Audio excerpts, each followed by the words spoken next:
তো চলো তোমাদের দাদা বাজার থেকে কি নিয়ে এসছে তোমাদেরকে দেখাই। তো আজকের রবিবার সেই জন্য নিয়ে এসেছে খাসির মাংস, আর এখানে নিয়ে এসেছে কাতলা মাছ, আর এখানে নিয়ে এসেছে লইটা মাছ। তো সবজি বাজার আমাদের রোজ হয় না, সবজি থাকে আমাদের ফ্রিজে, ওই জন্য রোজ করি না, মাছ বাজারটাই রোজই হয়। আর আমার এই বাজারটা কেমন হলো তোমরা সবাই কমেন্টে জানিও। রান্নাটা বসায়, আবার রান্নার পরে তোমাদের সাথে দেখা হবে। তো খাসির মাংসটা আমি আজকে একটু খুব কম মশলা দিয়ে রান্না করব, তোমাদের দাদা কম মশলা দিয়ে রান্না করতে বলেছে। তো এখানে নিয়েছি দেখো শুকনো লঙ্কা, কাঁচা লঙ্কা, আর ছোট দু টুকরো আদা, আর অল্প একটু রসুন, অল্প গোলমরিচ, অল্প জিরে, আর অল্প ধনে একসাথে পেস্ট করে নেব। আর মাংসই দেবো একটু আলু, আলু কেটে নিয়েছি। দিয়ে দেবো হলুদ, দিয়ে দেবো নুন, অল্প টক দই,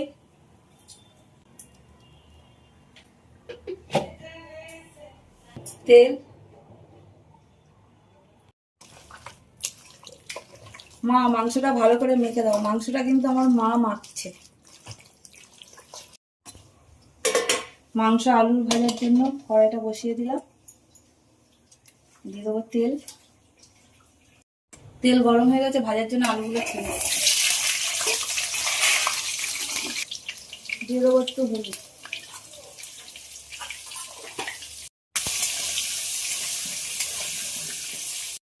আলুগুলো ভাজা হয়ে গেছে, এবার ছেড়ে নেবো। এই যে এরকম করে ভেজে নিয়েছি। ফোড়নে দেবো তেজপাতা আর গোটা গরম মশলা, দিয়ে দেবো কুচনো পেঁয়াজ।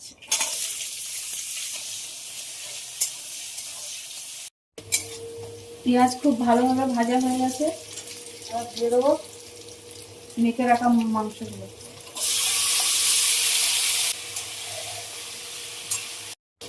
ঢাকা দিয়ে দেবো।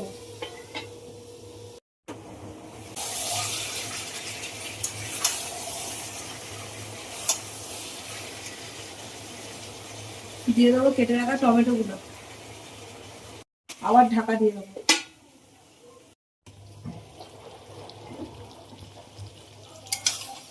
মাংস খুব ভালোভাবে কষানো হয়ে গেছে, এবার দিয়ে দেবো ভেজে রাখা আলুটা। আলুগুলো দিয়ে আরেকটু নেড়ে নেবো। আলু দেওয়ার পরে আরেকটু কষিয়ে নেবো, নিয়ে প্রেসার কুকারে দিয়ে দেবো।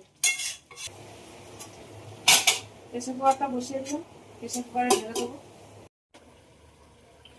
কড়াই ধোয়া জলটা দিয়ে দেবো।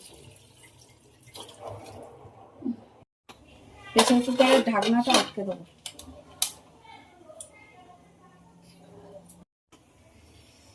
মাংস একদম হয়ে গেছে, তো অল্প মশলা দিয়ে খাসির মাংসের ঝোল কিন্তু একদম হয়ে গেছে। তো আমার ভিডিওটা যদি তোমাদের যদি ভালো লাগে, লাইক করো, কমেন্ট করো, শেয়ার করো, আর তোমরা সবাই ভালো থাকবে, সুস্থ থাকবে। টাটা।